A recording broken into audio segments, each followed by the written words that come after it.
Salam salam sejahtera bagi kita semua. Selamat datang teman-teman ilmu sejarah. Mudah-mudahan kita semua dalam keadaan sehat dan dilindungi oleh Tuhan Yang Maha Esa.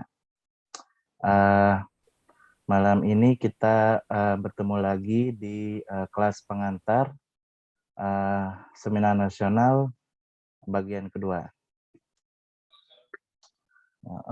Oke. Kita langsung saja kepada para presentator. Kepada para presentator, waktu dan tepat saya persilahkan.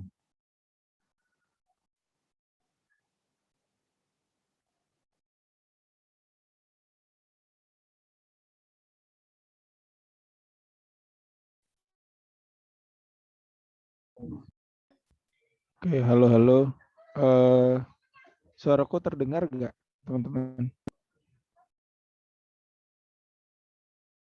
Terdengar. Oke, makasih.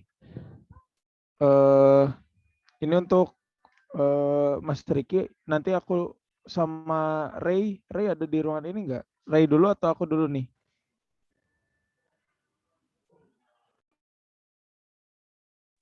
Kamu dulu aja, Mos.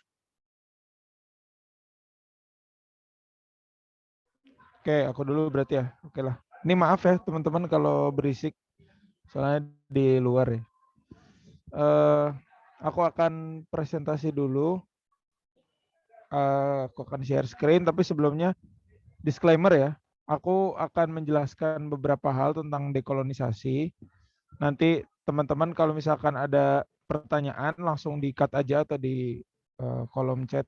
Misalkan ada kata-kata yang atau ada kata-kata yang nggak jelas gitu. Atau gimana langsung diketik di kolom chat ya gitu. Nah, aku harap akan cepat ya. Aku nggak mau lama-lama, pengennya kita lebih baik diskusi gitu. Mungkin 15 menit kurang lah semoga. Aku share screen dulu ya.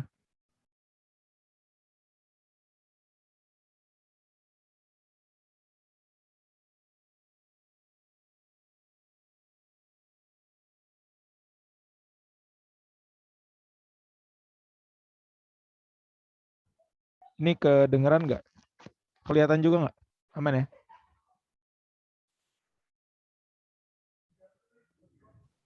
Sudah, Mas. Oke.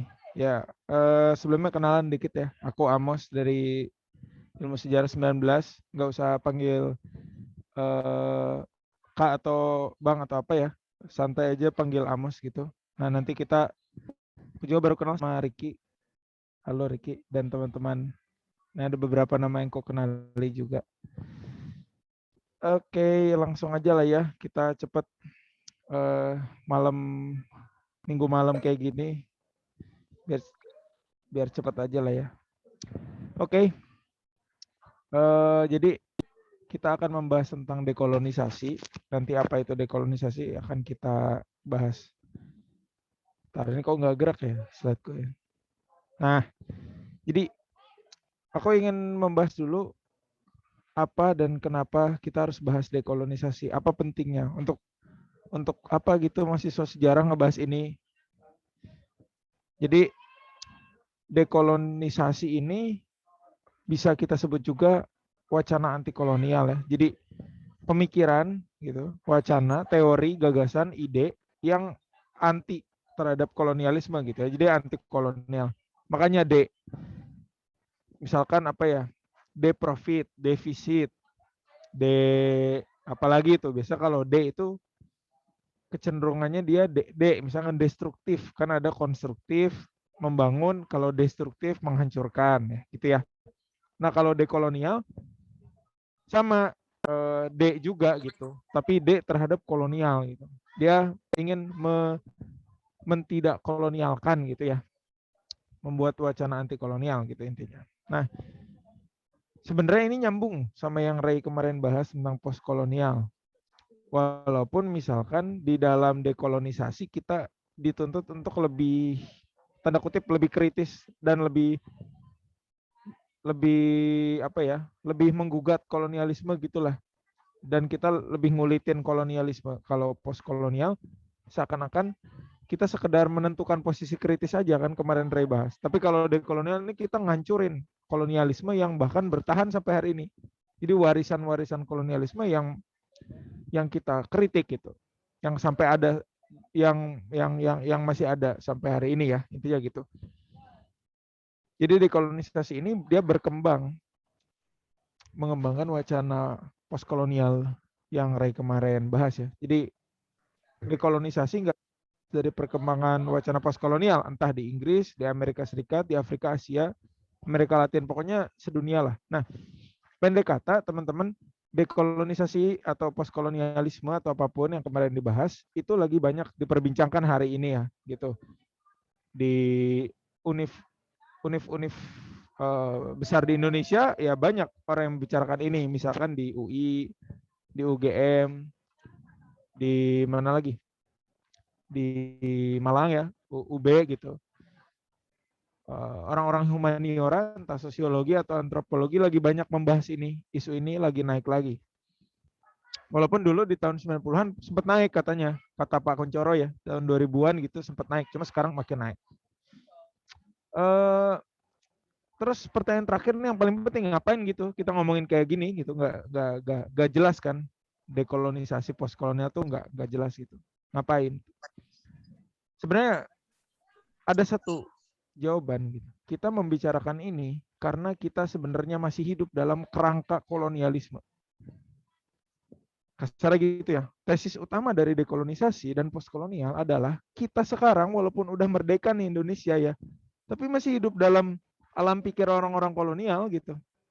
Otak kita, cara kita berpikir tuh masih orang kolonial gitu. Maksudnya masih dikendalikan oleh kolonialisme, masih dijajah sejak dalam pikiran lah gitu.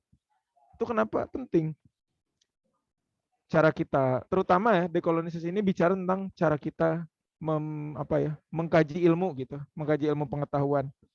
Masih banyak cara-cara kolonialisme yang dipakai gitu. Makanya muncul ada postkolonial, ada Spivak kemarin Rebas, Yahumi Baba, dan lain-lain kawan-kawan, itulah intinya. Nah itu kenapa kita perlu bicara, karena membicarakan ini terutama karena ya walaupun kita merdeka tapi pikiran kita belum, sayangnya itu. Lanjut, ini ya ada kutipan buku langsung lah, biar sok serius aja ini. Di kiri itu ada satu buku tentang dekolonial ya, yang nulis namanya Walter Mignolo. Dia profesor dari Duke University. Nanti aku akan banyak bahas pikirannya hari ini. Jadi menurut Mignolo, dekolonial itu tadi ya, dekolonisasi itu merespon gitu wacana gitu ya, pemikiran khususnya yang secara masif diproduksi sama kolonialisme gitu ya, sama penjajahan. Dan dalam penjajahan itu mereka bukan cuma nguasain ekonomi, bukan cuma nguasain pabrik, nguasain perkebunan, nguasain apapun, enggak, tapi nguasain cara kita berpikir. Itu kenapa dia ada nyebut logika, metafisika, ontologi gitu ya. Itu nggak usah kita bahas lah. Cuma intinya kolonialisme ini nggak cuma tentang penjajahan ekonomi gitu, kayak yang kita bahas di kampus atau di buku SMA gitu ya. Oh, kolonialisme itu tanam paksa, oh, kolonialisme itu kerja rodi gitu. Enggak. Kolonialisme itu pertama-tama tentang pemikiran gitu. Nah, jadi kalau dekolonisasi itu, kalau kata Mignolo, adalah cara untuk mempelajari ulang cara sistem pengetahuan, knowledge, yang udah dilupakan, dikubur, dan didiskreditkan, didiskriminasi oleh kolonialisme. Jadi kolonialisme telah mengubur cara orang-orang tanah jajahan itu berpikir, orang-orang yang jajah berpikir. Nah, nanti kita bentuknya seperti apa, kita bahas di slide berikutnya ya. Aku pengen cepet sat-sat aja. Oh ya, ini tolong diingetin ya kalau ada yang nggak jelas atau kata-kata yang segala macam. Aku santai kok di sini, nggak ngutip-ngutip teori lah. Ini, jadi dekolonisasi yang tadi ku bahas, penjajahan pemikiran intinya ya, penjajahan pikiran tadi sebenarnya lebih banyak ditulis oleh orang-orang dari Amerika Latin ya. Walter Mignolo itu dari Argentina walaupun dia jadi profesor di Amerika. Ada Hannibal Quijano, dia juga dari Meksiko, tentang memikirkan dekolonisasi ya. Jadi dekolonisasi ini mulanya dia gerakan politik dulu ya, gerakan politik. Jadi dekolonisasi, misalkan Indonesia nih merdeka tahun 45, India tahun berapa ya? 46 gitu. Terus negara-negara lain merdeka tahun segitu, yaitu dekolonisasi. Orang banyak membahas ini era dekolonisasi ya, era 40-an, 50-an. Tapi itu dekolonisasi sebagai gerakan politik. Nah, yang sekarang kita pelajari dekolonisasi sebagai gerakan intelektual ya, gerakan berpikir gitu, gerakan pemikiran gitu. Bisa pemikiran jadi gerakan gitu, bukan nggak mungkin. Malah aneh kalau gerakan tuh politik doang. Harusnya ada gerakan intelektual, gerakan pemikiran. Ya gimana orang mau ngalahin kapitalisme misalkan cuma pakai gerakan politik demo, ya harus ada gerakan intelektual juga. Pemikir pertama namanya Hannibal Quijano. Dia bikin CMP teori namanya ya. Jadi Colonial Matrix of Power atau matriks kekuasaan kolonial, matriks kuasa kolonial. Jadi bagi Quijano, kolonialisme itu sebelum dia menjajah sebuah negara gitu ya, atau menjajah atau menguasai perkebunan gitu, misalkan orang Belanda waktu itu bikin kerja rode atau kerja tanam paksa gitu ya. Sebelum itu kalau kata Quijano, awalnya malah lewat pikiran dulu. Mereka bikin teori-teori yang berhubungan dengan untuk melegitimasi penjajahan itu ya, berhubungan dengan penjajahannya. Makanya kalau menurut Quijano ada 3 aspek yang para kolonialis itu lakukan untuk menguasai sebuah bangsa. Aspek pertama itu tentang ras. Jadi ada ras, aspek kedua tentang gender dan seksualitas, aspek ketiga tentang nature and human gitu ya, alam dan manusia. Jadi 3 aspek ini yang dipakai setidaknya sedikitnya untuk membuat kolonisasi, untuk menjajah gitu. Misalkan gini, kalau ras kita kenal di Indonesia itu ada politik ras ya, ada pembatasan rasial. Misalkan ras paling pertama itu ada orang Eropa gitu, orang Belanda. Ras kedua ada orang Timur, apa namanya, orang Arab gitu ya, orang Cina, orang India gitu ya. Baru yang ketiga ada pribumi gitu kan. Jadi ada 3 politik, ada pengelompokan rasial gitu yang dibuat oleh pemerintah kolonial. Nah, itu tujuannya apa sebenarnya? Kan itu aturan ya. Maksudnya itu wacana, itu pemikiran dulu sebelum dia dijadiin hukum. Itu kan awalnya pikiran dulu gitu. Pikiran untuk ngelompokin manusia-manusia ke dalam kasta gitu ya, kasarnya gitu, ke dalam lapisan kasta gitu. Kasta pertama yang paling unggul dan yang paling luhur gitu orang Belanda, kasta kedua baru timur asing, kasta ketiga baru orang-orang lokal gitu. Nah, ini ada dalil ilmiahnya, ada basis ilmiahnya gitu. Misalkan basis ilmiah tuh orang-orang Belanda percaya orang Eropa itu yang paling beradab gitu. Kebudayaan Eropa itu yang paling beradab gitu. Kebudayaan lain ini belum seberadab Eropa. Kalaupun mereka mencoba beradab, oh ya ini ada upaya untuk menyamakan diri sama Eropa aja gitu. Nah, kalau kita lihat sekarang rasisme gitu ya. Ada rasisme yang terjadi ya, bisa dilihat pakai matriks ini, bisa dilihat pakai teori ini. Rasisme yang terjadi itu sebenarnya sampai hari ini real, ada gitu. Kalau di Indonesia ya kita lihat misalkan kasus rasisme untuk orang-orang di Papua misalkan. Nah, itu ada telah dekolonisasinya gitu. Ya, nanti tapi kita bahas di belakangan aja lah. Kita bahas teorinya dulu ini. Terus tokoh 2 ada namanya Walter Mignolo tadi ya, Profesor Daeduk. Dia bilang dekolonisasi ini, dekolonitas kalau bahasa dia adalah adalah bentuk perlawanan terhadap modernitas gitu. Dan kolonialitas. Jadi yang menarik dari Mignolo, kolonialisme, penjajahan itu bagi dia nggak akan bisa sukses tanpa adanya wacana ya, tanpa ada pemikiran dulu. Nah, pemikiran itu namanya pemikiran modern. Jadi begitupun sebaliknya ya. Jadi kayak modernitas gitu. Ide-ide modern barat apa ya, ide-ide modern barat itu contohnya rasionalisme gitu atau empirisme gitu, apa segala macam. Nah itu nggak bisa bakal nggak bisa lahir tanpa kolonialisme gitu. Nah, nanti contohnya apa kita bisa diskusiin. Misalkan contoh bahwa orang-orang Afrika, orang-orang Asia di zaman kolonialisme itu dibawa ke Jerman atau ke Belanda gitu ya, untuk dibedah tubuhnya untuk dilihat ini mereka manusia atau hewan gitu. Kolonialisme itu membuat penilaian terhadap manusia-manusia di Afrika atau Asia atau dari Jawa sebagai manusia yang belum berevolusi secara rasional atau secara pemikiran, secara sesi otaknya gitu ya, volume otaknya seperti orang barat. Nah, nanti teman-teman bisa lihat lah di dokumenter di YouTube ada namanya DW Documentary ya. Itu membahas dari Jerman tentang human zoo, kebun binatang manusia. Jadi orang-orang Afrika, orang-orang Jawa atau orang-orang Indonesia di masa itu banyak yang dibawa ke Eropa untuk dipajang di kebun binatang untuk dilihat, wah ini mereka spesies baru nih gitu atau spesies manusia yang belum berevolusi. Kenapa mereka belum berevolusi? Apa basis penilaiannya? Karena mereka belum rasional.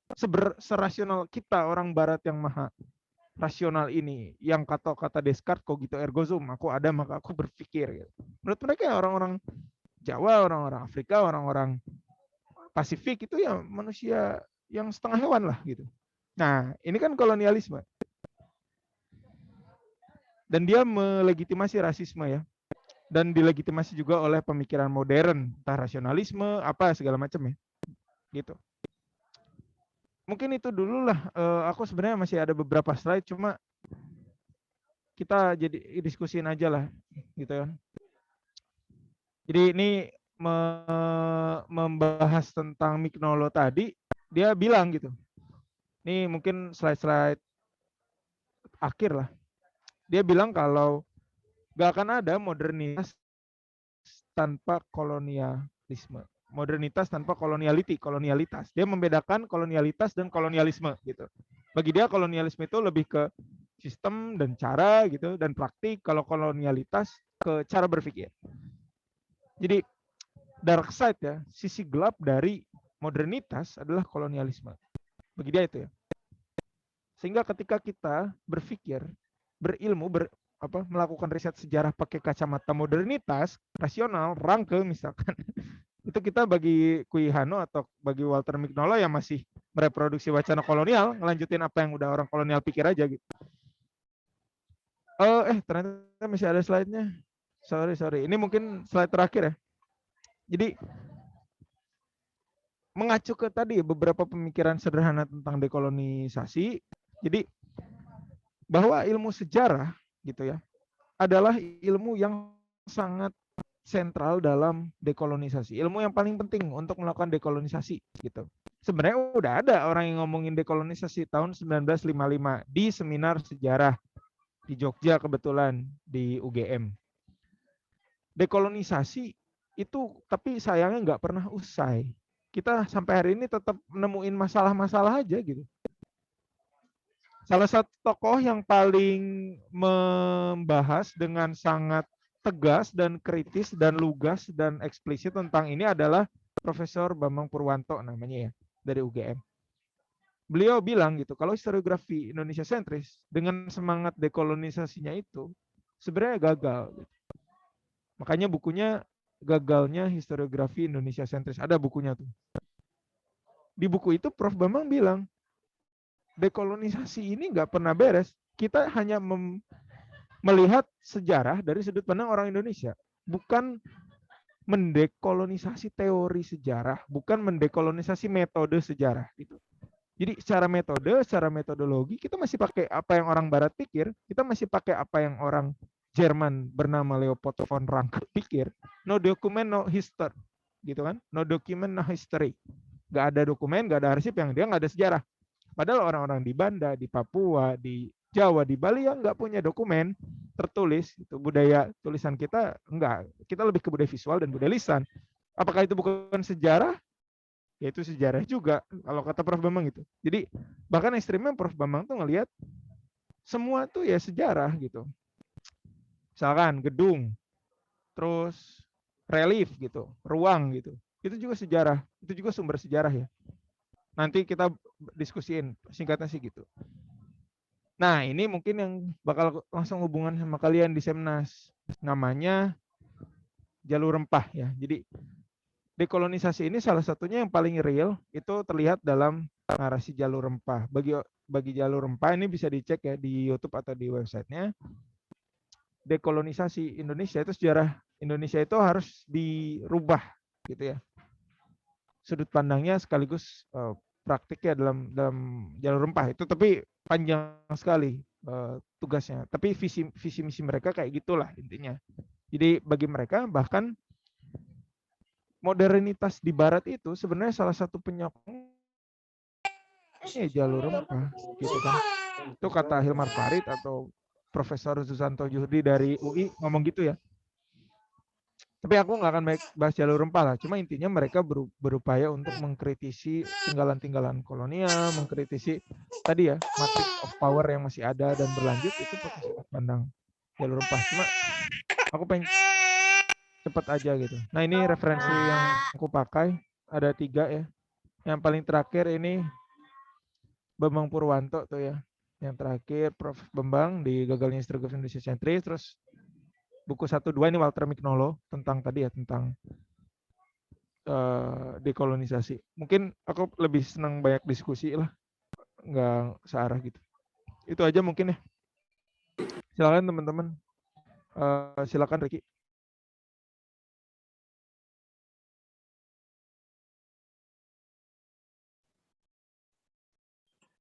Ya, terima kasih Amos yang telah memberikan materinya.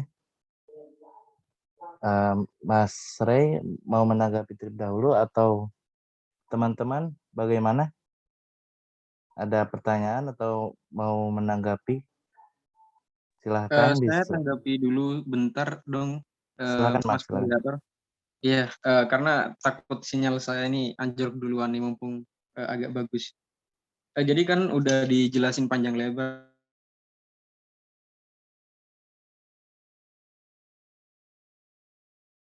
ya sama Amos sebetulnya. Dan aku mau di bukunya itu apa namanya? Where is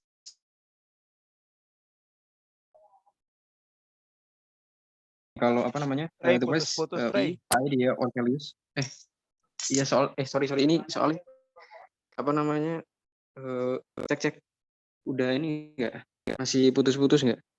Mendingan. Tadi hilang-hilang soalnya di buku apa nggak tahu, nggak kedengeran. Kutipannya apa juga nggak kedengeran. Kutipannya ini sih Samuel Huntington, dia ngomong kalau apa sebetulnya Barat itu menang di dunia itu bukan karena superioritas tentang ide atau nilai agama, tapi superioritas tentang applying itu apa ya, kayak mengaplikasikan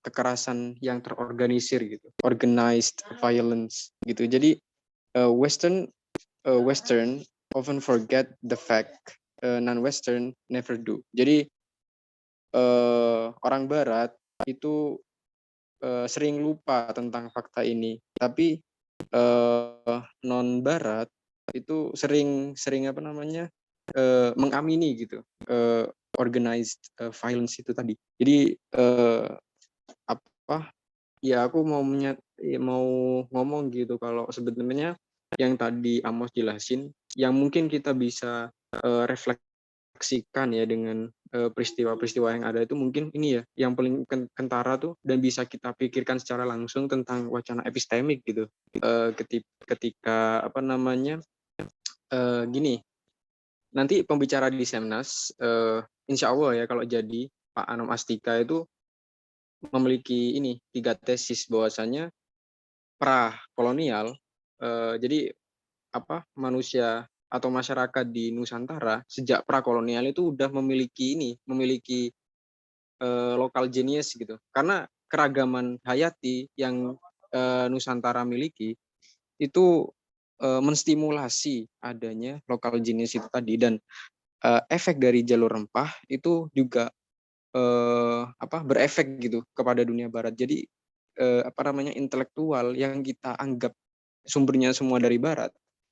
Tapi pada intinya, kalau kata perspektifnya Pak Anom Astika, itu juga ada sumbangsih gitu dari bangsa Timur gitu. Misalnya kayak dari dari Indonesia gitu ya, dari Indonesia, dari India, dari Cina dan lain-lain. Jadi kayak yang kita omongin dan bisa kita refleksikan tuh dari segi epistemiknya gitu, dari asal muasal pengetahuan itu gitu. Jadi benar kata Amos gitu. Kita masih mengkaji sejarah dengan metode Barat gitu, dan itu menurutku harus didekolonisasi gitu. Karena bagaimanapun cara pikir kita itu masih bias kolonial. Nggak mungkin kita meruntuhkan suatu bangunan kolonial secara utuh gitu. Karena masih ada reruntuhan-reruntuhan kolonial yang itu masih membekas di benak kita gitu. Mungkin itu aja sih. Itu dulu sih, nanti kita bicarain aja di forum diskusi. Sorry aku nggak nyiapin PPT soalnya lagi nggak memungkinkan. Oke, terima kasih Mas Rey. Gimana teman-teman?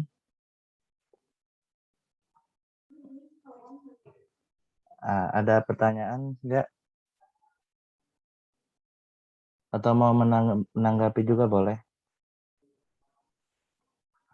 Bisa open mic atau di kolom komentar. Silahkan.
Ya, silakan Mas Artaki.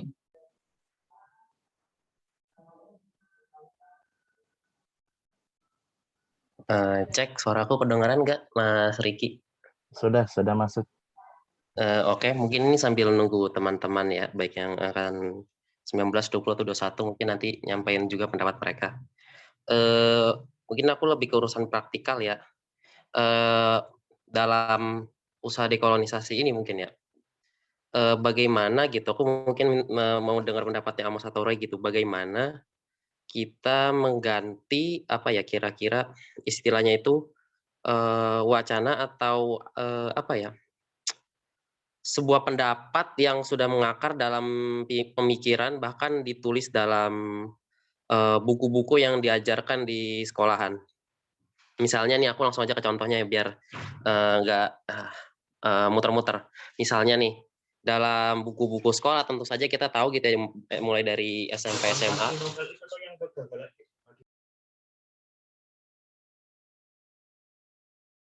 Maaf tadi ada gangguan. Oke, misalnya aku kasih contoh lagi ya.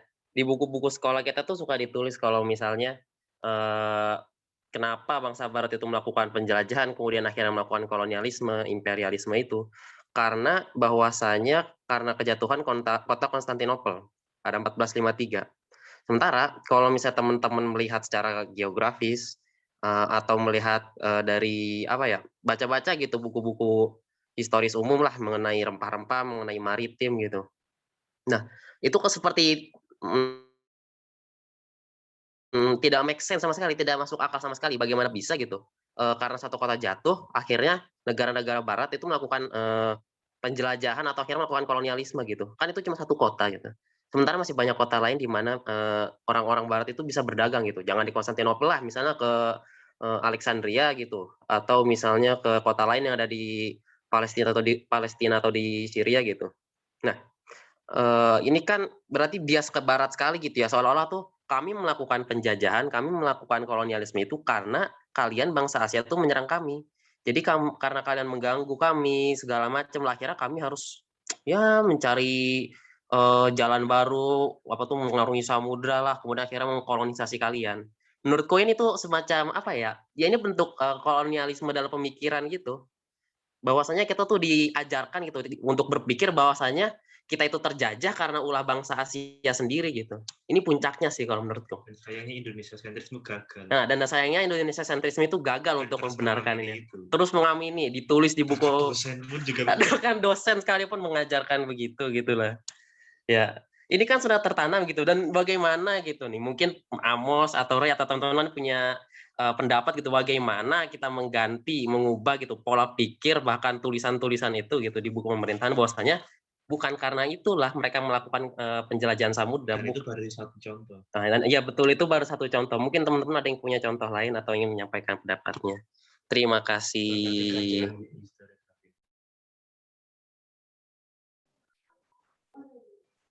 Oke, terima kasih Mas Artagi. Ini udah ada Mas Japran ya, yang sudah angkat tangan, silakan. Oke, cek suaraku kedengeran nggak? Terdengar. Oke, aku mau memberi pendapat sekaligus pertanyaan ya. Menarik yang dijelaskan Amos tadi itu sama ketika aku habis baca bukunya Pak Aswin sama Prof Bambang yang mengenai menggugat historiografi Indonesia gitu. Jadi historiografi Indonesia menurut di buku itu kan hanya dibalik yang dulu antara historiografi Eropa sentris menjadi Indonesia sentris gitu. Nah, setelah itu aku jadi berpikir kalau mungkin gerak sejarah terutama historiografi di Indonesia itu ketika masa Orde Lama gitu. Ketika masa Orde Lama yang menjadi musuh adalah Masyumi dan juga PSI dan sebagainya gitu. Tapi ketika masuk ke Orde Baru itu justru dikebalikan gitu. Yang menjadi musuh itu bahwa PKI dan juga Soekarno. Nah, pada masa reformasi juga pun itu mungkin sekarang belum semuanya ya, tapi menganggap bahwa yang menjadi musuh hari ini adalah Orde Baru, Soeharto dan kroni-kroninya gitu. Nah, dari situ aku masih bingung apakah konsep-konsep atau wacana pemikiran kayak gitu tuh menjadi sebuah masih menjadi bagian dari pemikiran kolonial gitu, bahwa kita harus memiliki musuh, kita harus memiliki pahlawan. Mungkin itu dulu. Terima kasih. Oke, terima kasih Mas Japran. Ini juga ada di kolom komentar ya, ada pertanyaan dari Mbak Padila Husna. Seperti apa sih tawaran atau wacana mengkaji sejarah yang di kolonial atau tidak bias ke kolonial? Apakah lebih baik dalam menjelaskan atau menguraikan fakta sejarah, dan sekiranya sejauh mana kajian sejarah tidak bias kolonial memberikan sumbangan bagi perkembangan bangsa baik bidang pemikiran maupun bidang-bidang lain? Mau ditanggapi Amos dulu atau Mas Ray dulu ini?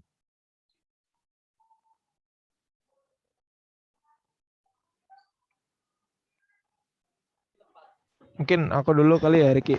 Ya, silakan Amos. Ini ya, ini menarik banget beberapa tanggapan dan pertanyaannya. Ini aku juga jadi pusing ya. Yang pertama mungkin menanggapi Taki dulu. Aku mungkin secara teknis gak akan bahas si Konstantinopel dan polemik itu ya, polemik alasan kolonialisme bla bla bla. Tapi aku akan fokus di bagaimana kita tidak pernah benar-benar memikirkan entah secara pendidikan sejarah atau apa ya, tapi secara historiografi dulu. Dalam kajian ilmu sejarah kita belum pernah benar-benar memikirkan sebuah format gitu, sebuah teori, sebuah tawaran ide, pemikiran yang benar-benar ini loh metode sejarah Indonesia gitu. Sehingga kita akan terus terjebak gitu. Gitu loh. Sehingga kita akan terus terjebak dalam semacam pandangan umum gitu.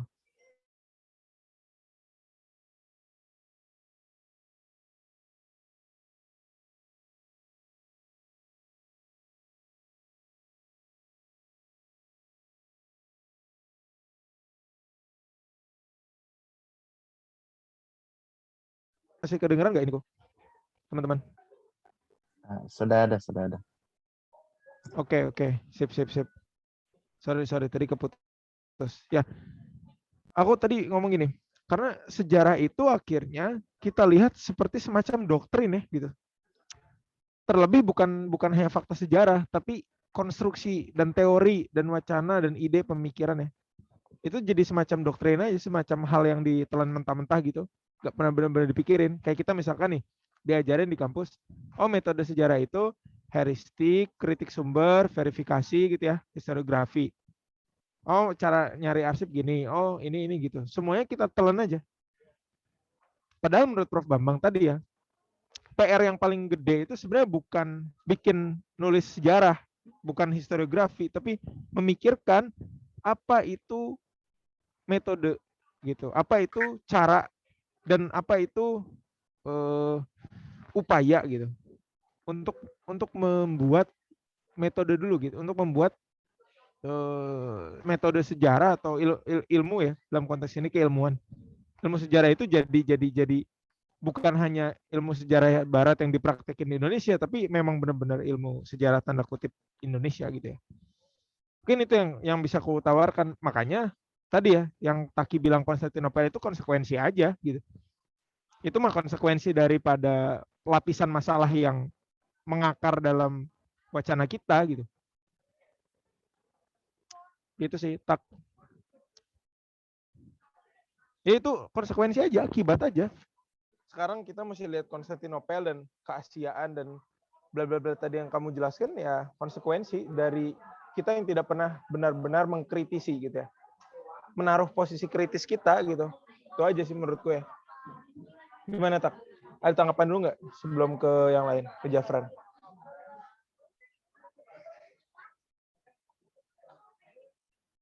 Halo Tak?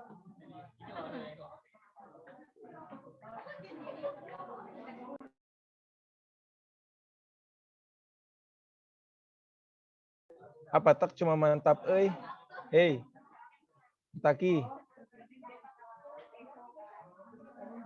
Oke.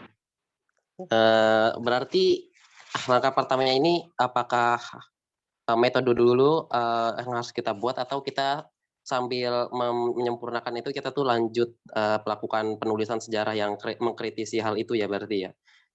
Gimana Mas? Berarti menurut kamu dua-duanya atau satu aja gitu?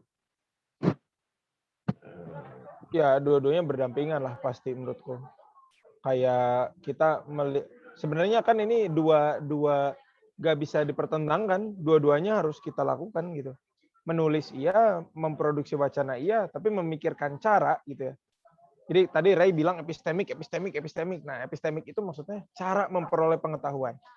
Gimana kita bisa tahu sebuah air itu terisi gelas nih ya, air apa gelas yang kupegang gitu. Gimana kita bisa tahu sebuah gelas itu fungsinya menyangga air gitu. Tanpa kita mengukur misalkan air putih atau misalkan air keras atau air apa lagi misalkan atau air raksa gitu, air yang ada di termometer gitu. Itu punya ketercairan tertentu gitu agar bisa masuk ke dalam takaran gelas gitu. Nah, cara untuk bisa tahu itu penting gitu. Cara untuk mengetahui adalah penting sebelum juga cara untuk menyebar pengetahuan itu. Ya toh. Jadi metode itu kan sebenarnya cara untuk tahu. Gitu. Dan historiografi cara untuk menarasikan dan menceritakan apa yang kita tahu itu secara ilmiah dan mempertanggungjawabkannya gitu. Jadi itu proses yang menurutku selalu akan terus dilakukan. Itulah.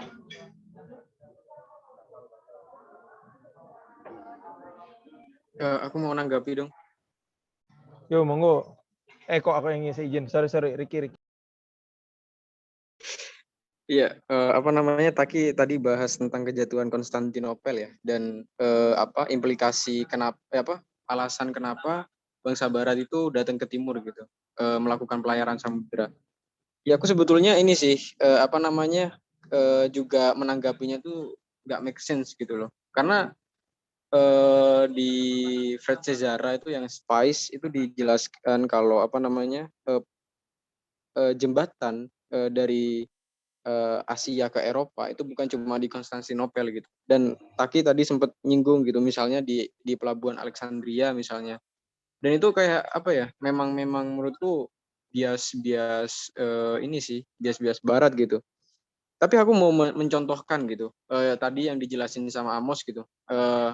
Apakah dengan kita menggunakan metodologi sejarah gitu kan, yang kita pelajari di kuliah itu bisa gitu, melakukan aksi-aksi dekolonialisasi. Menurutku enggak sih, karena sejauh pembacaanku ya tentang Maluku tuh, karena studi kasusku di Maluku kebanyakan, dan ketika aku baca arsipnya langsung, mungkin ini Clara udah pernah baca arsipnya Argensola yang Conquest of Molucas apa ya, di itu buku keluaran tahun abad ke-17 lah. Nah, di sana dijelaskan kalau misalnya Portugis itu menjadi pembebas gitu bagi Ternate gitu di sana kan. Di abad ke-18, 700 itu 700 sekian. Dijelaskan bahwa Portugis datang ke Ternate, dan Ternate memberikan tanah beserta isinya kepada Portugis gitu. Dan itu menurutku ketika teman-teman baca teksnya langsung gitu ya. Ya, mungkin teman-teman kalau pernah baca ini ikut kuliah metodologi sejarah pasti paling cuma ya bener kok ini ini buktinya gitu, nih arsipnya gitu. Tapi what's behind the text itu kita nggak menalar itu gitu. Dan itu juga kasusnya sama sih sebetulnya, nggak dijelasin secara eksplisit bahwa itu adalah mesia kompleks gitu, atau pembebasan gitu. Gimana sih mesia kompleks itu ininya, nice definition-nya itu ya kayak Portugis datang ke Maluku itu sebagai pembebas gitu ya. Singkatnya seperti itu sih studi kasusnya. Dan banyak sih sejarawan-sejarawan konvensional yang biasa-biasa aja nulis narasi itu masih ngutip langsung gitu. Ya ini Ternate menyerahkan seluruh tanah beserta isinya kepada Portugis bla bla bla gitu. Tapi nggak dikaji nih, kenapa Ternate bisa gitu. Ya karena yang nulis arsipnya Portugis misalnya, ya mungkin gitu. Jadi sejarah, ya benar tadi di PPT-nya Amos, sejarah sumber kekerasan epistemik. Iya.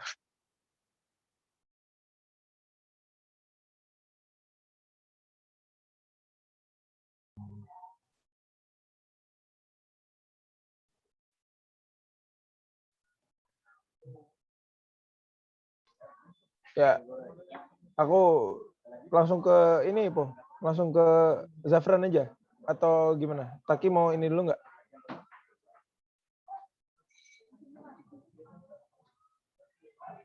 Udah tik lagi. Tak. Clear? Oke, nanti kita bisa diskusi lebih lanjut lah. Ke Zafran tadi ya, ini menarik banget tadi tanggapannya Zafran, dan aku jadi pengen nanggepin juga.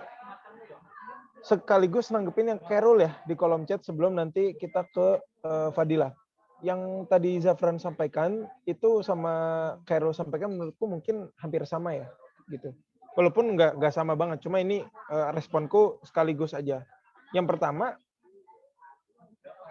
ada seakan-akan, yaitu aku setuju banget sama Jafran ya, ada seakan-akan upaya untuk memakai sejarah atau memakai ilmu sosial gitu untuk melakukan permusuhan.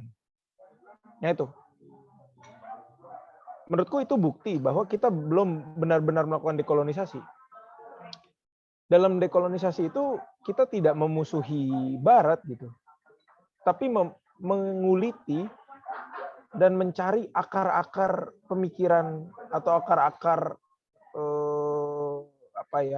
kekerasan gitu, yang dilegitimasi oleh ilmu pengetahuan tentu saja gitu.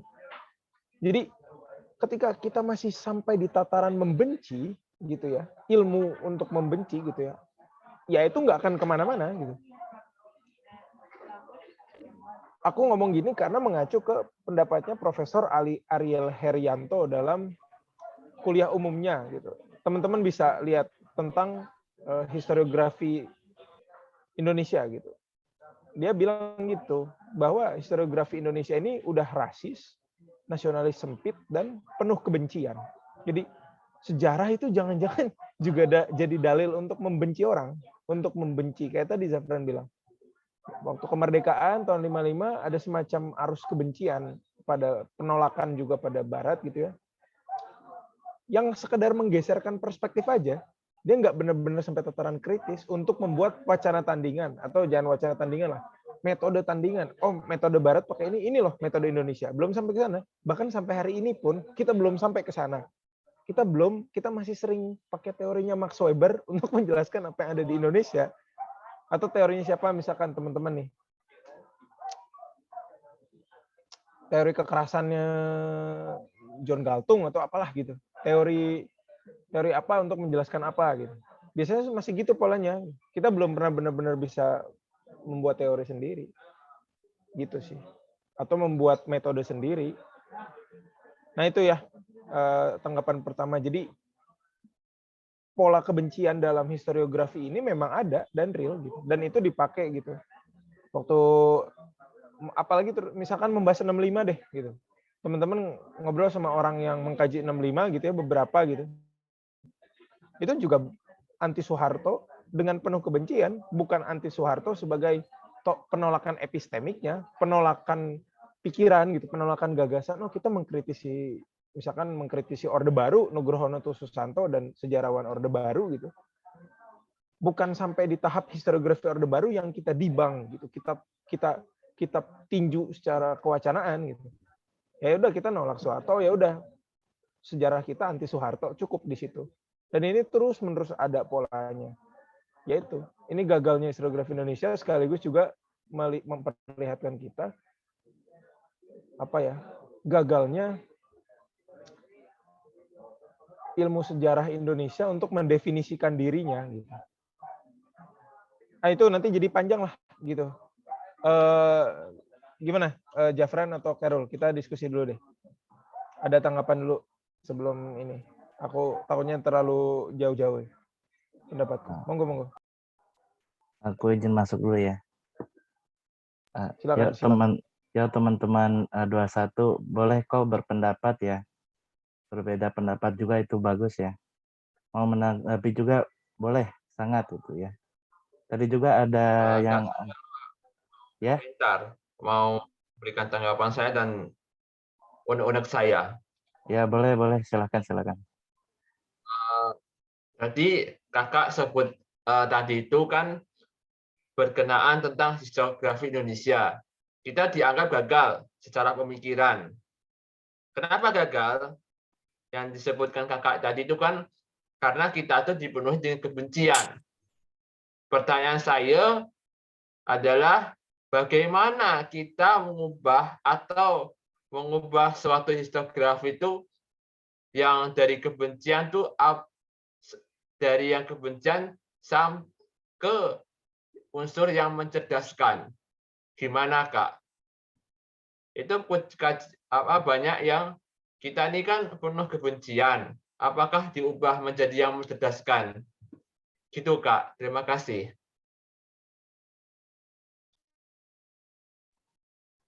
Ya terima kasih.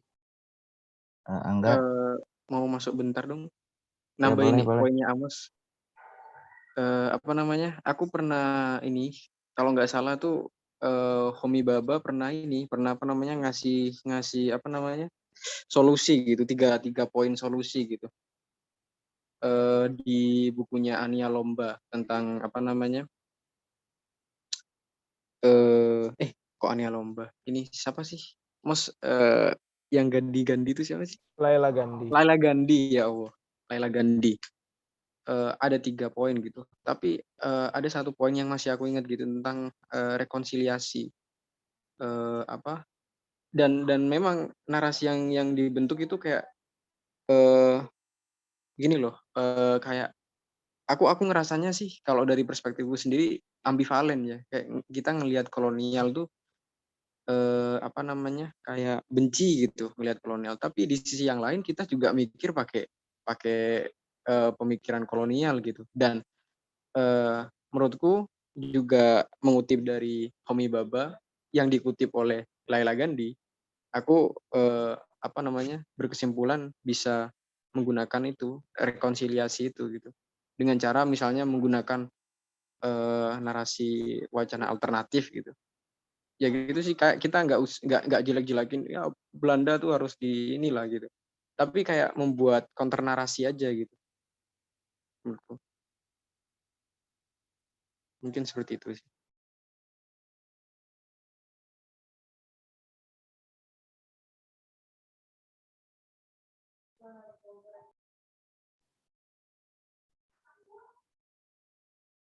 Ya, Amos mau menanggapi lagi? Ya, ini sekaligus nanggepin yang tadi ya, Angga ya. Ketika ya itu ya, mungkin salah satunya cara yang paling mudah buat kita lakukan lah sebagai mahasiswa. Ya tadi ya yang Ray sebut counter narasi, yaitu artinya ada masalah nih, ya kita respon gitu. Ya kan? Misalkan gini, paling gampang. Kita ngelihat kalau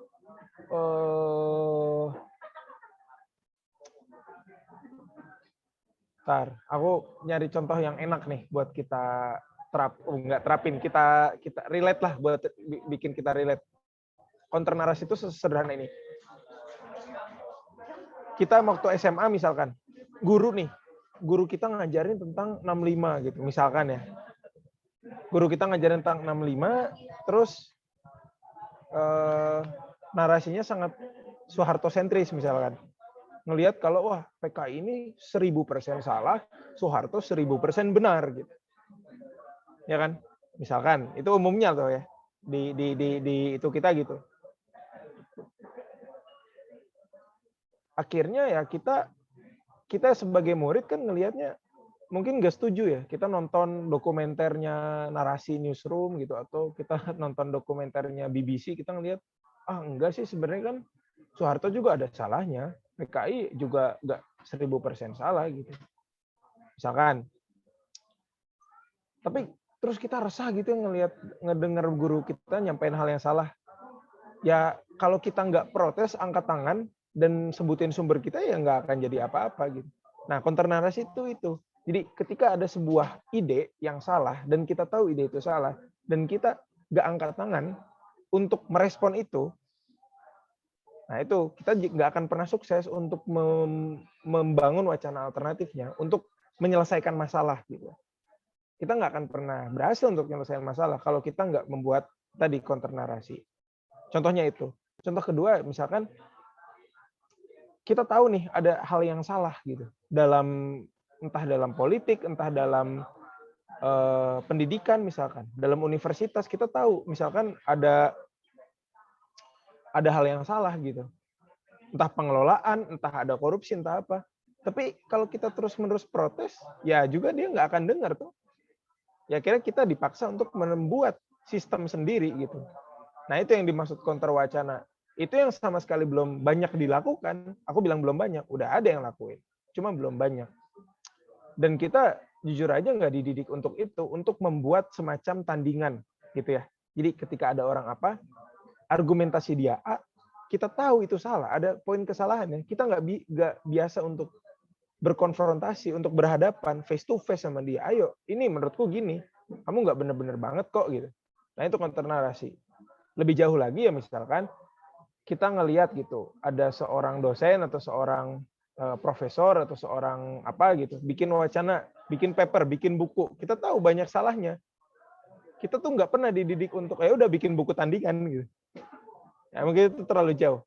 Atau bikin artikel aja, bikin artikel tandingan di mana poin-poin kamu nggak setujuinnya dipublish gitu. Kita nggak pernah ada culture untuk membuat menandingi sesuatu, bukan untuk kompetisi ya, tapi untuk menaruh standpoint, gitu. Untuk menaruh prinsip kita, mana yang menurut kita benar, ya kita pertahankan dong gitu.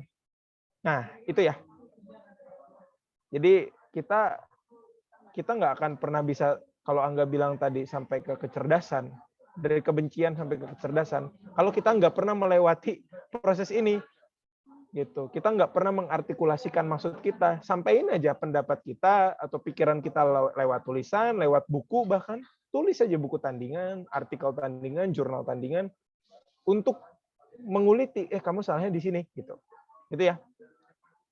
Itu bedanya kultur kita sama kultur orang lain, entah di Barat, entah di Asia yang udah matang tuh, gitu.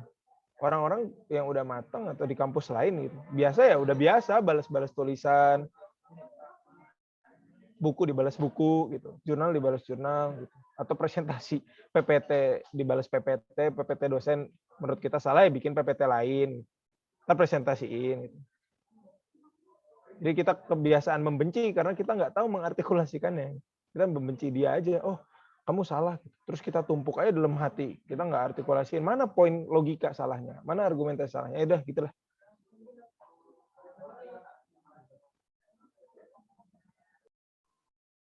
Ya, oke. Gimana Angga, ada tanggapan?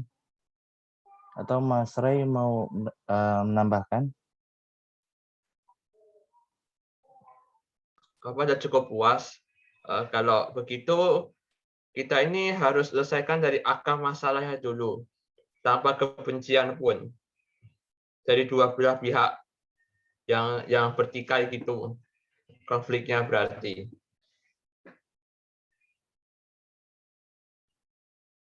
Contohnya kalau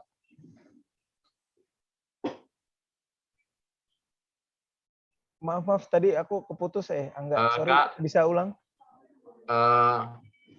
Jadi kalau kita tuh harus memandang dari dua sisi yang berbeda berarti, tanpa kebencian apapun lah.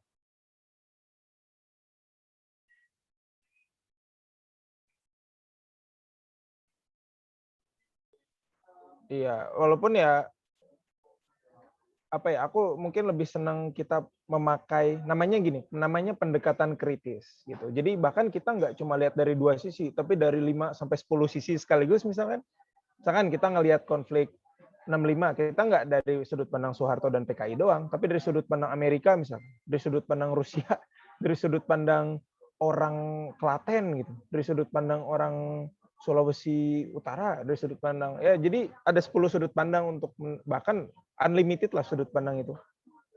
Jadinya dari mana-mana kita bisa melihat sesuatu kan. Ya itu menurutku sih, tapi silakan. Jadi kita tuh nggak hanya lihat dari orang satunya orang saja, berarti kita harus cari semuanya berarti. Dari orang biasa sampai ke rakyat jelata yang terdampak itulah. Betul sekali. Aku sepakat sama poin itu sih.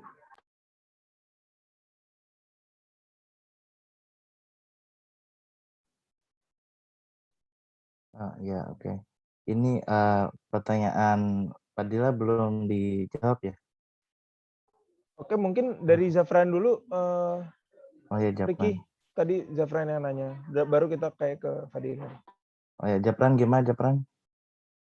Tanggapannya?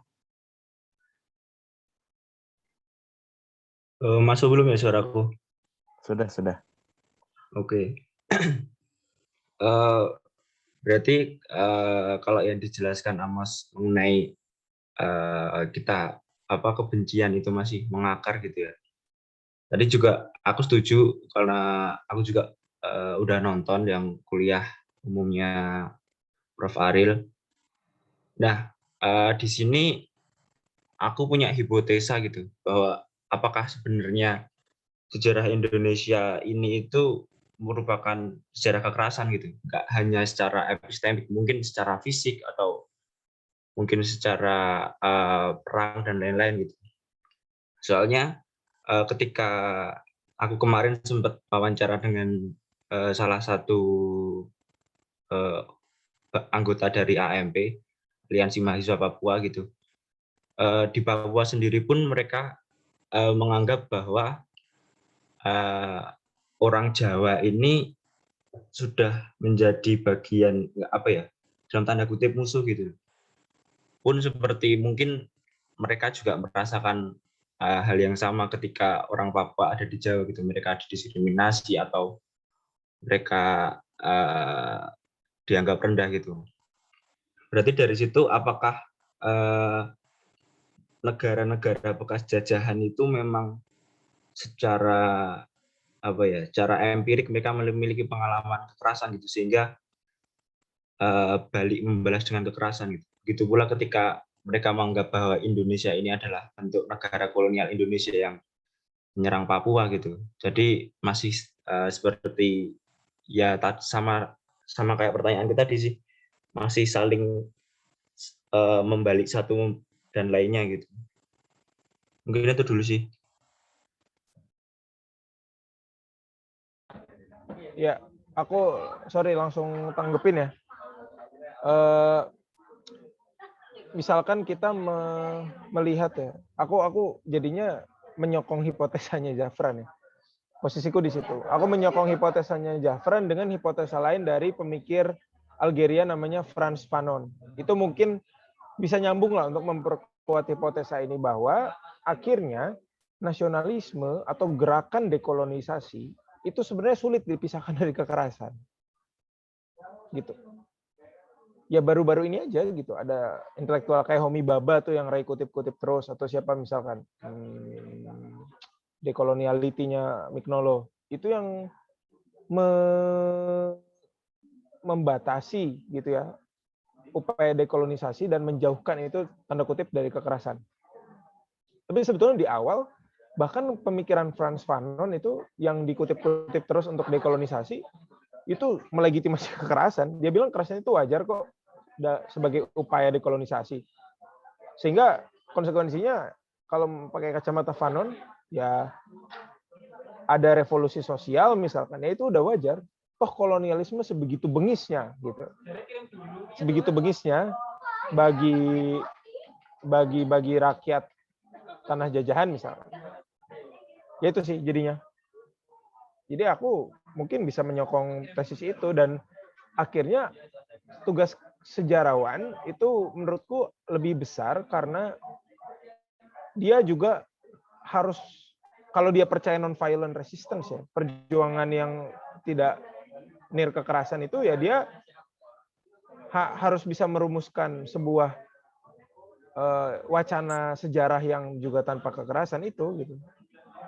Itu yang jadi ribet nanti gitu. Karena ya gawatnya sejarah tuh melegitimasi kekerasan dan melakukan kekerasan epistemik tadi yang Ray bilang. Melakukan kekerasan pemikiran, kekerasan wacana gitu. Repotnya di situ. Jadi tugasnya double-double. Triple-triple.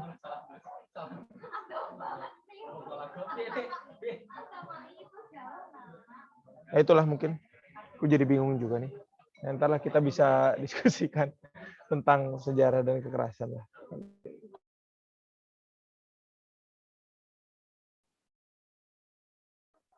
Oke. Dari Mas Ray, ada tanggapan?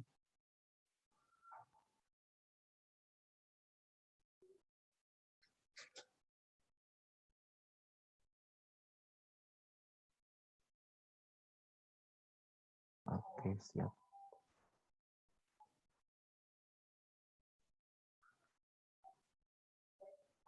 Mungkin langsung saja ya, Mas, ke pertanyaan Padilla.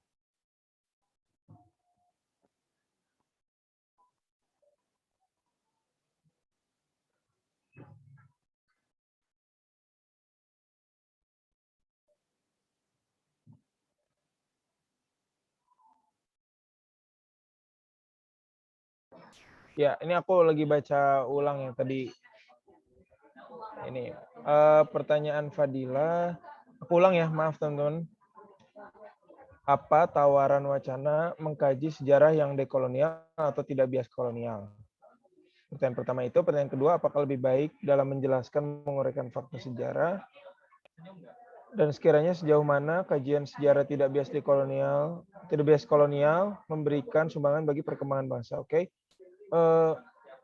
Tawaran wacananya mungkin aku menyarankan kita melihat pemikirannya Prof. Bambang Purwanto dari UGM yang membuat itu ini ya dosen pembimbingnya Pak Kuncoro di UGM yang membahas tentang ini ya perlunya perspektif sejarah sosial yang baru lah gitu, perspektif history from the margin gitu, sejarah dari sudut pandang orang marginal gitu. Proyek itu menjadi salah satu contoh untuk gimana tawaran nyata ya, untuk gimana sih sejarah yang nggak bias itu gitu. Ada arsip, tapi ada juga surat-surat orang biasa misalkan. Terus atau Prof. Bambang lebih ekstrim lagi pakai apa lukisan, ruang gitu ya. Maksudnya ruang tuh bahkan ini ya graffiti gitu.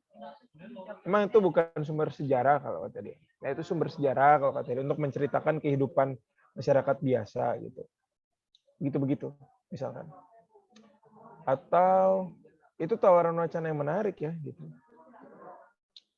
Dan itu sangat jelas menjawab problem historiografi kita yang bias gitu. Jadi kebiasaan-kebiasaan kolonial ini bisa kita lawan dengan tanda kutip pendekatan yang lebih kritis gitu. Atau jangan hanya bias-bias kolonial, mungkin bias-bias doktrinasi Orde Baru mungkin gitu. Atau bias-bias ideologi tertentu di Indonesia mungkin, bias-bias tertentu yang bisa kita counter ya, kita lawan dengan informasi alternatif gitu, sudut pandang alternatif. Biasanya bahas reformasi dari sudut pandang gerakan mahasiswa, ya kita coba cari bahas reformasi dari sudut pandang korban pemerkosaan massal gitu misalkan. Kan bisa. Tapi itu harus hati-hati. Maksudnya kita bisa menyikapi hal-hal seperti itu ya dengan kritis lah gitu. Kita bisa dan malah kesannya wajib untuk melakukan pencarian terhadap informasi alternatif tadi yang nggak cuma tentang orang-orang yang bisa akses informasi, bukan tentang orang berkuasa aja gitu. Tapi orang yang nggak punya power gitu, nggak punya kekuatan apa-apa untuk bersuara gitu. Itu ya mungkin.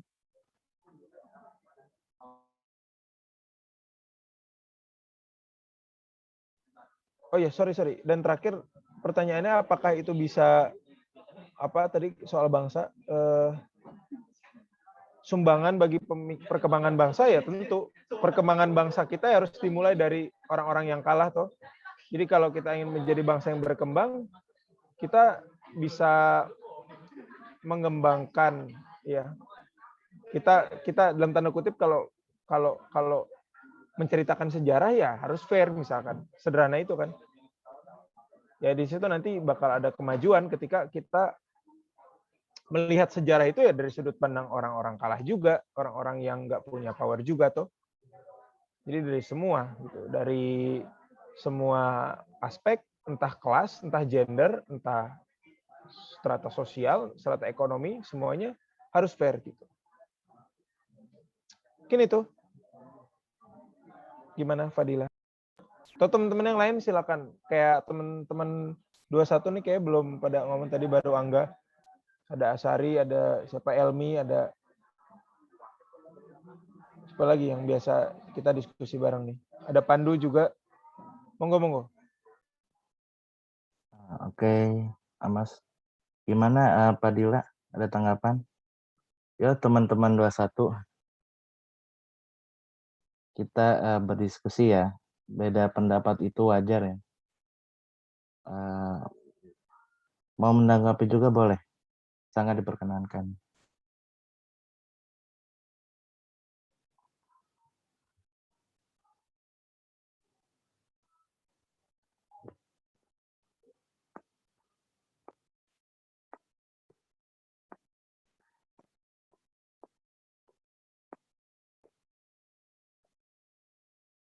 Gimana Pak Dila?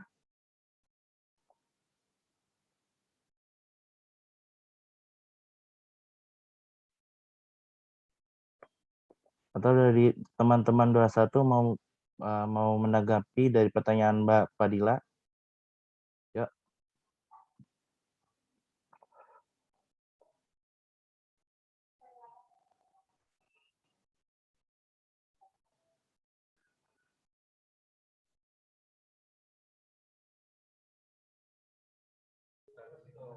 Riki, maaf sebelum kalau Fadil nanti mau nanggepin, aku jadi tertarik ada sebuah kalimat ya.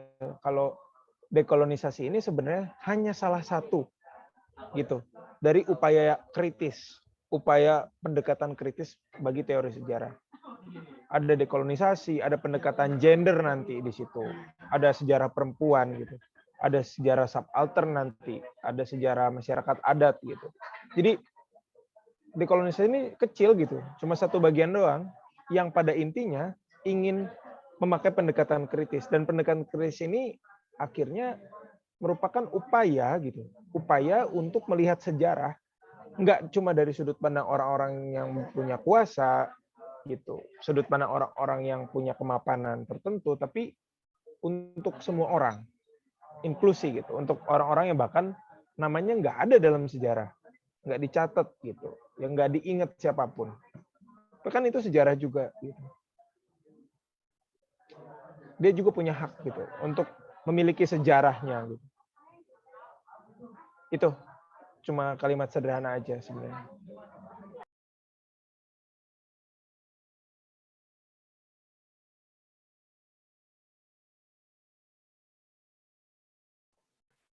Oke. Ya, halo. Ini izin nanggepi bisa dah? Oh ya, boleh Asari, silakan. Monggo, Cak. Ini tadi kalau pemahaman saya, jadi kalau di track gitu awalnya yang kesalahan sih. Ya kurang pase lah. Itu dari metode ya. Kalau mau membuat narasi yang baru lah, itu kan harus berangkat dari metode lah. Metode itu kan cara gampangannya mesin buat awal membangun narasi kan pakai metode itu tadi lah. Kita kalau mau bangun narasi sementara metodenya saja sudah ya ora iso diarani salah ya. Ya ngono kae lah. Lah itu gimana terusan? Pakai kontra itu tadi atau gimana? Itu kan mau buat narasi lah, apa kontra narasi. Tapi metode yang ada kan ya dari sana-sana juga. Gimana? Mohon ditanggapi. Cak Amos.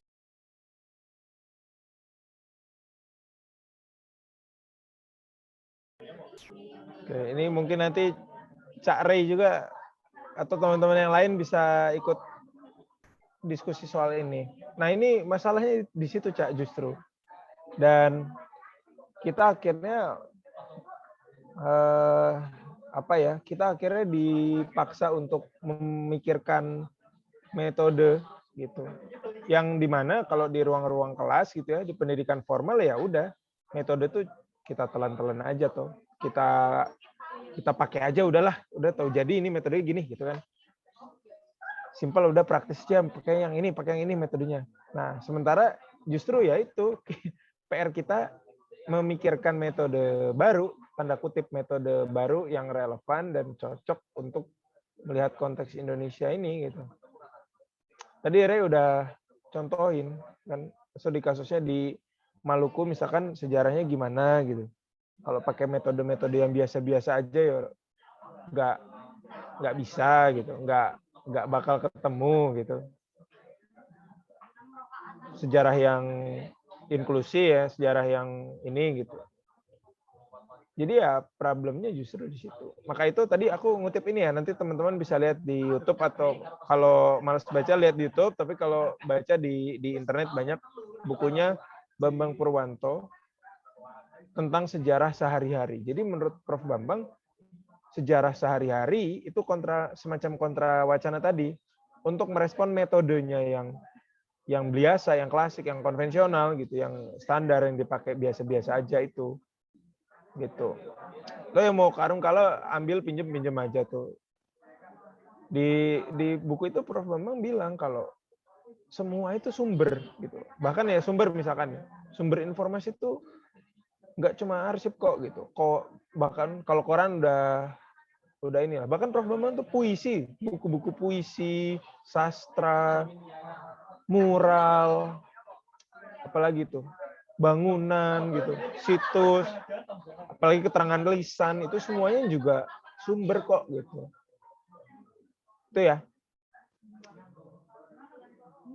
Itu dulu mungkin. Teman-teman yang lain monggo. Atau Cak Sari monggo. Gimana? Ada tanggapan?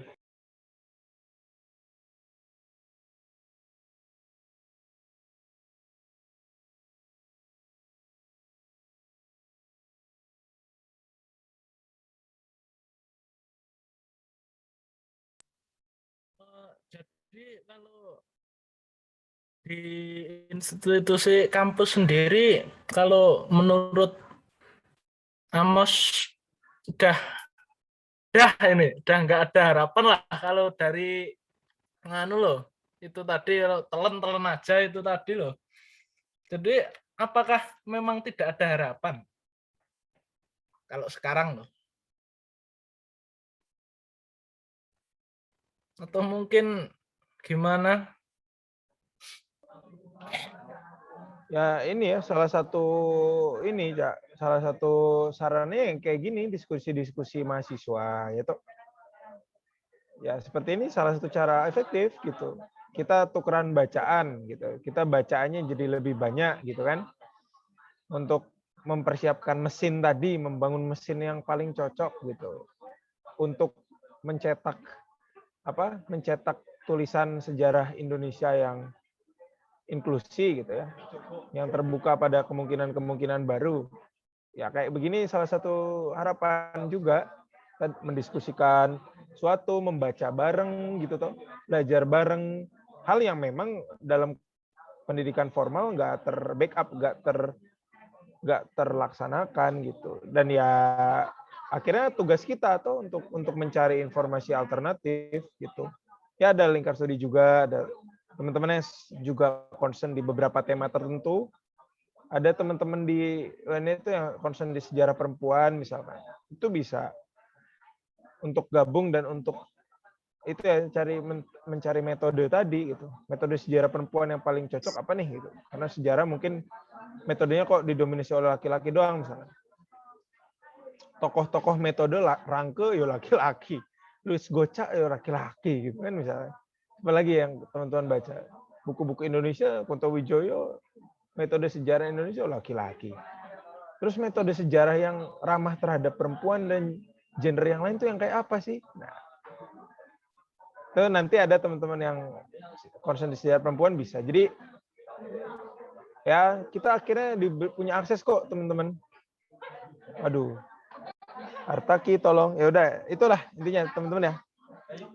Cak Sari. Kalau dariku. Mungkin Ray atau siapa teman-teman yang lain mau nambahin? Monggo.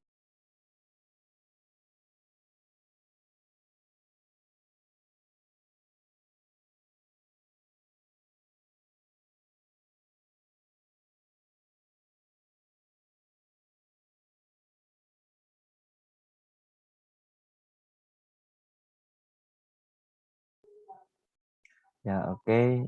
Gimana teman-teman? Oh ya, aku izin tanya ya, Mas. Monggo langsung, Rick. Dari awal tuh saya apa sih namanya tuh?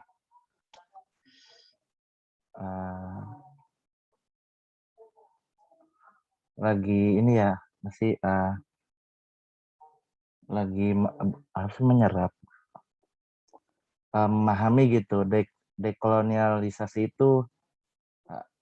Jadi dekolonialisasi itu melihat sudut pandang kolonial dari dua arah ya, yang dari barat sama dari yang Indonesia itu sendiri. begitu bukan sih? Takutnya saya salah memahaminya gitu. Itu aja. Ya, enggak ada yang salah lah di sini. Ya betul sih. Tadi mungkin bisa dibilang kayak begitu ya. Kalau dekolonisasi upaya untuk melihat dua sudut pandang tadi, benar. Atau ya tadi aku bilang mungkin 3 sudut pandang, kita nggak tahu gitu. Aku pun ngomong kayak tadi tuh ya bukan udah valid final juga teman-teman gitu. Kayak ya apa ya? Ya banyak yang bisa banyak hal yang belum kuasai juga soal tadi dekolonisasi ya gitu.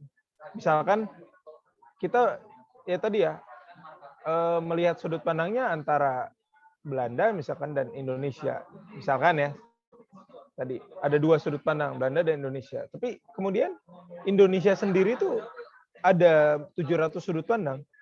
Indonesia itu misalkan Belanda dan Jawa, Belanda dan Sunda, Belanda dan Papua, Belanda dan Maluku. Malukunya juga dipecah lagi.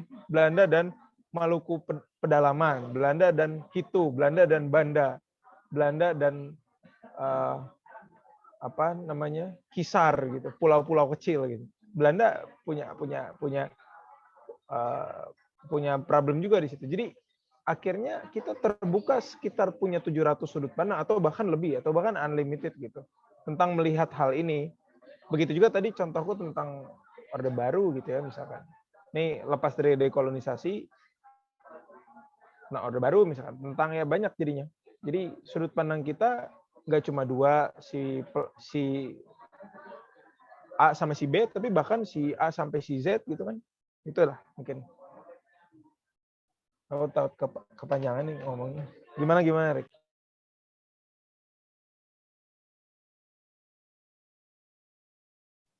Ya, oke. Mungkin dari teman-teman 21 ada tanggapan nggak nih? Boleh dong bicara gitu ya. Nggak apa-apa, bicara aja.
Izin masuk, Ricky. Ya boleh, silakan Jepran. Oke. Aku tadi kan yang disampaikan Amos tadi bahwa upaya kritis itu nggak hanya dekolonialisasi ya, ada kajian gender dan lain-lain gitu. Nah, aku jadi kepikiran mengenai adanya Ganevo, event olahraga yang dilaksanain sama Soekarno dengan pesertanya negara-negara ketiga itu. Dan di situ menurutku ada sebuah wacana kritis yang masuk ke kajian gender gitu. Karena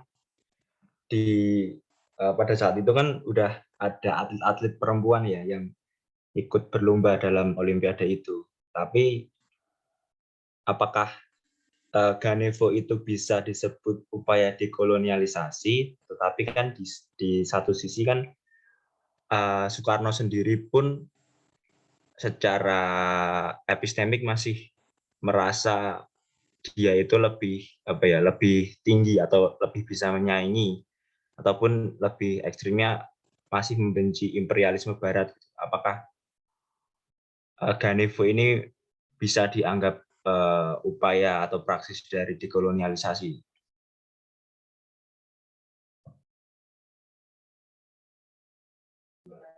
Aku tanggapin langsung, Rick, atau gimana? Mas Riki. Ya boleh Mas, silakan. Boleh ya. Oke, ini teman-teman yang kajian olahraga, siar olahraga bisa langsung tanggapin juga. Ini menarik banget. Aku tadi di PPT ada poin yang membedakan dekolonisasi sebagai gerakan politik atau dalam konteks misalkan kalau kalian beberapa Marxis ada katanya namanya praksis ya gitu. Jadi dekolonisasi sebagai praksis, sebagai pengejawantahan, sebagai praktek ideologis gitu ya, praktek wacananya, dan ada dekolonisasi sebagai praktek epistemologis tadi, praktek epistemik gitu. Dan apa yang kita bisa lihat dari Soekarno, dia adalah sosok dekolonisasi. Bahkan beberapa buku-buku pengantar dekolonisasi dari Oxford University misalkan, apa judulnya tuh Postcolonialism Very Short Introduction, Robert Young. Itu dia bilang Soekarno itu salah satu tokoh penggerak dekolonisasi sebagai gerakan yang dikagumi gitu. Bahkan hari ini orang-orang masih membicarakan Soekarno gitu.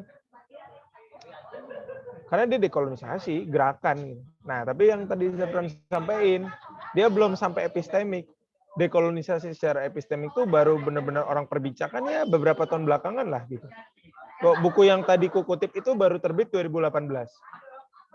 Nah, gitulah ya. Jadi secara historis ya, tadi kita bisa benar-benar bisa mengkaji Ganevo pakai perspektif dekolonisasi gitu.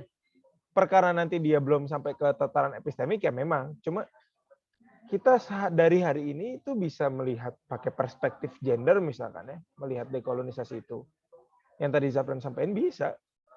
Ada misalkan kita kutip kita pakai frameworknya Maria Lugones dari Amerika Latin misalkan untuk melihat feminisme dekolonial, wacana perempuan dekolonial, gender dekolonial. Itu bisa.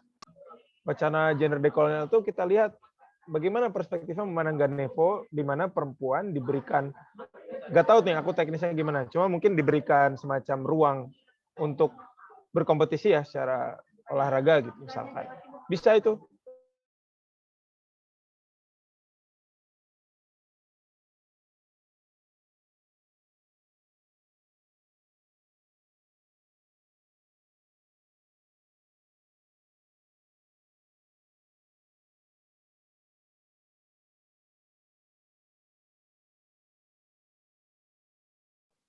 Ya, oke. Dari Mas Ray gimana Mas? Ada tanggapan Mas Ray?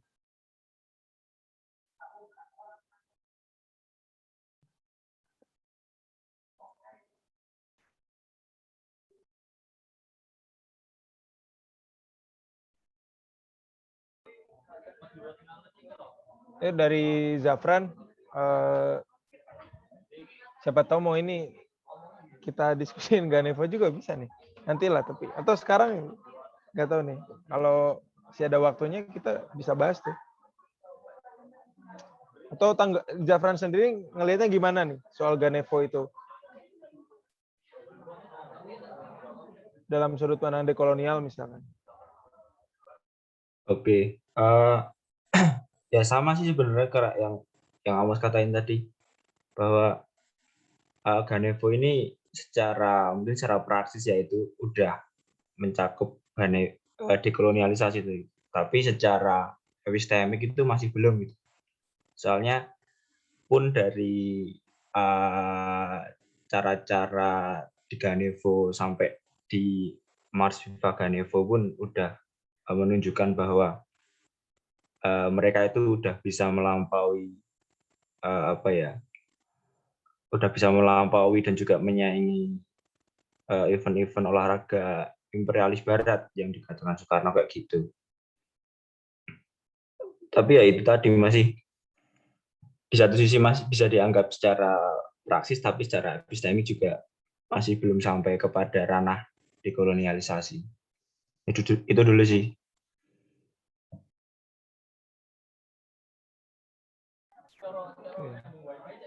Aku jadi tertarik menanggapi sesuatu nih jadinya. Ada mungkin salah satu contoh epistemik di Indonesia tuh ini, selain dekolonisasi pakai olahraga, politik olahraga, tapi politik sastra tuh.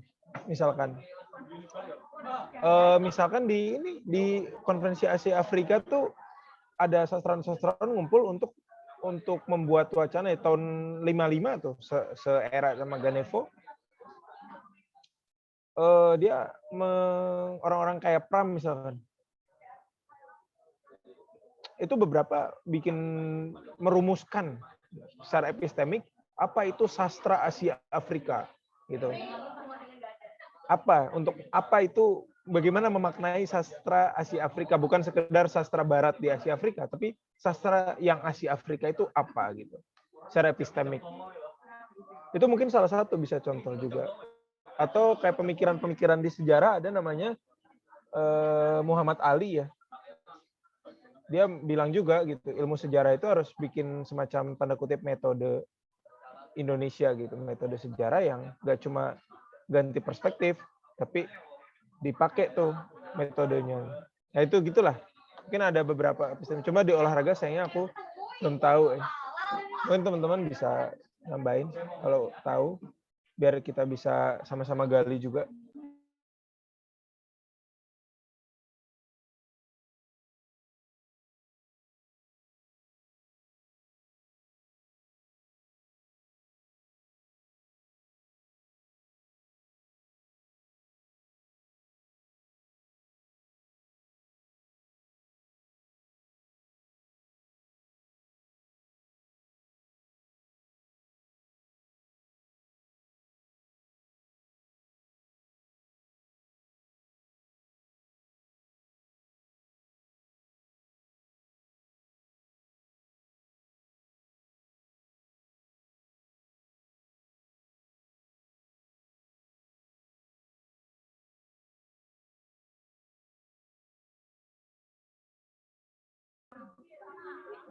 Mas Riki, ini sampai jam berapa kita?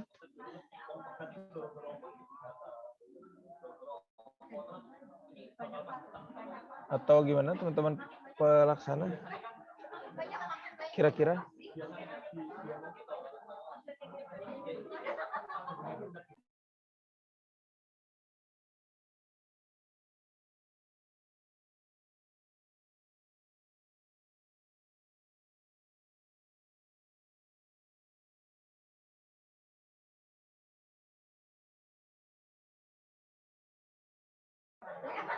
Oh, buset. Sampai batasnya jam 10, Rul. Atau gimana nih?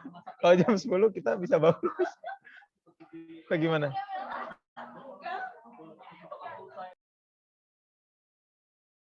Oh iya, Mos. Sampai jam 10 ini. Masih ada waktu 10 menit lagi lah. 20 menit. Oh, 10 Wita ya? Oke. Kirain jam 10 IB tadi. Aku udah standby aja nih. Oh iya, astaga, aku lupa aku di Wita. Sorry kawan-kawan. Gak apa-apa, Rul. Aku sih udah senang-senang aja nih, siap-siap aja nih. Oke. Monggo teman-teman tuh masih ada 10 menit lagi. Atau masih ada apa? Masih ada ya 10 menit lagi lah.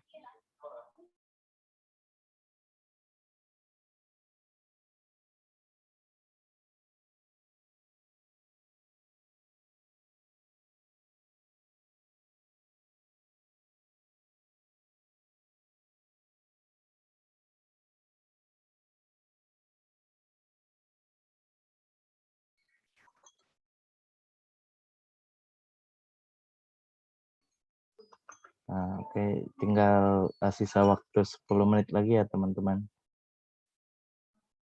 Masih ada sisa waktu nih teman-teman.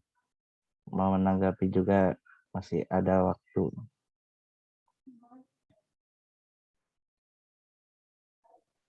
Saya ingin bertanya, Mas. Oh ya, silakan. Ya, saya ingin bertanya menurut Mas Amos ya.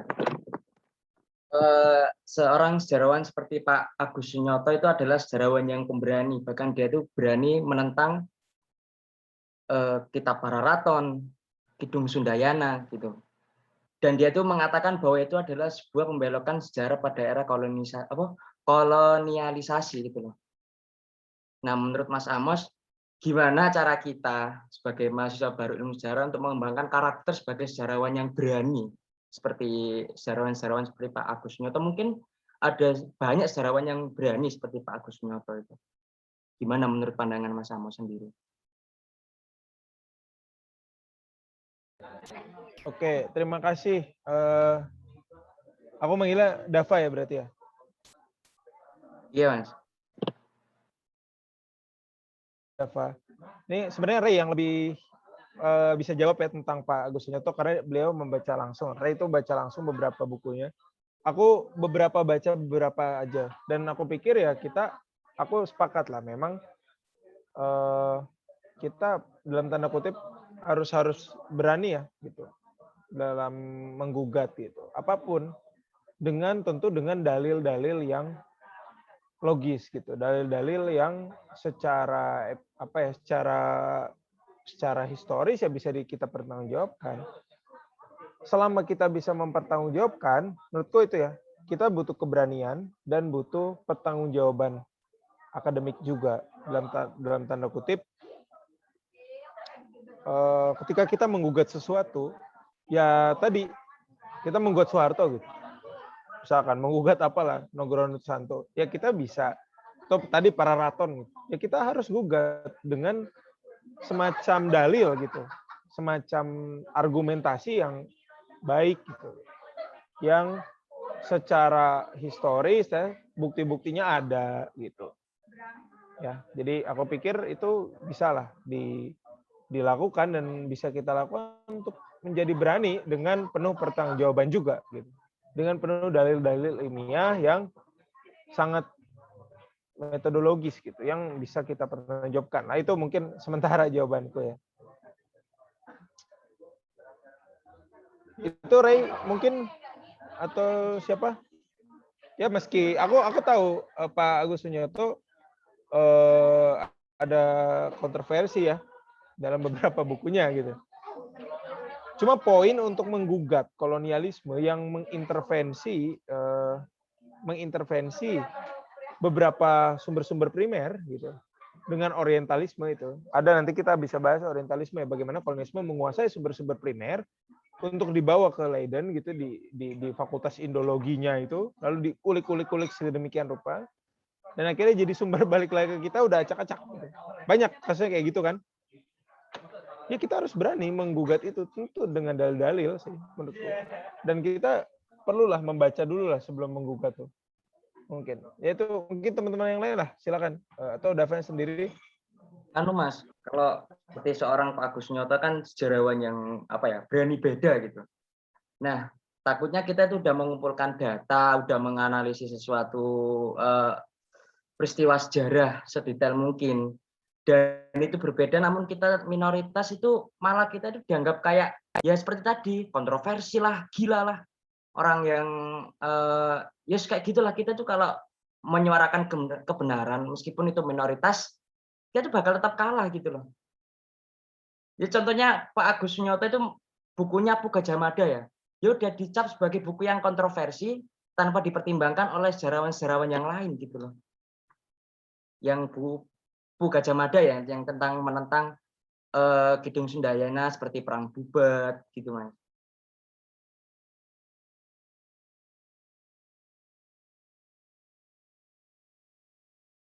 Ya, itu aja sih sedikit tanggapan dari saya. Oke, Dava. Ya, aku sebetulnya kita bisa mengkaji itu secara kritis dan aku pikir sekarang ini udah luas gitu. Nah, gini, mungkin ini jadi sedikit pantikan aja sih. Kita bisa akses sumber-sumber sekarang tuh. Misalkan ya di perpustakaan Leiden atau di perpustakaannya apa itu namanya Institut Sejarah Sosial di Belanda atau di Institut Sejarah Sosial di Jakarta banyak sumber-sumber yang terbuka aja secara online gitu. Dan ya mungkin kita bisa baca Agus Sunyoto, baca Vanler, gitu, baca Fleke, kita bandingin semua tuh, komparasi gitu. Sama baca sumbernya langsung primer gitu. Kita latihan baca teks-teks primer, baca teks-teks kayak itu, baca teks-teks Portugis kayak Belanda kayak apa kayak gitu. Nah, kita komparasiin semuanya gitu. Karena sumber sekarang melimpah, tinggal gimana caranya kita membaca satu persatu pakai perspektif kita gitu. Dan pakai pembacaan kita gitu. Itu menurutku penting gitu. Sehingga ya kita jadinya akses sumbernya kemana-mana gitu. Kita juga baca apa yang ditulis oleh orang-orang dimanapun kan gitu. Mungkin ya itu mungkin ini aja lah dariku. Udah jam segini. Iya Mas, makasih kalau gitu jawabannya. Sekedar memperjelas iki sumber primer itu mau itu tadi membaca arsip ya Mas ya? Iya ya Mas. Kalau tadi pakai konteksnya Kidung Sunda dan Perpararaton negara Kertagama, ya sumbernya itu teksnya teks dokumen itu. Arsip tadi. Oke. Ya. Kalau biasanya Salah satunya satunya gitu dilindungi sama negara apa enggak Mas? Buka ae, Bapak. Buka ae. Gimana? Kalau biasanya skrip-skrip yang seperti Kidung Sundayana, Pararaton yang kita cari itu biasanya dilindungi oleh negara apa enggak gitu? Oh, ada beberapa yang aku waktu itu sempat berapa minggu di Arsipnas sama Perpusnas itu bisa kita akses. Kalau teman-teman ntar ke Jakarta bikin kartu anggota gitu ya, diakses aja. Ada beberapa yang boleh dibuka kok. Kalau secara teknis Kidung Sundayana aku nggak tahu dibuka atau enggak ya, tapi di Perpusnas lantai 17 itu beberapa dibuka gitu, dipersilakan untuk baca di ruangan tapi ya pakai sarung tangan gitu. Terus ntar dilihat sendiri. Nah itu kita bisa latihan baca, sebelum baca itu baca yang digitalisasi dulu untuk latihan baca.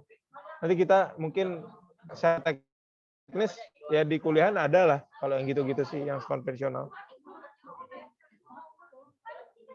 Tuh Artaki ngomong antum komen-komen tuh.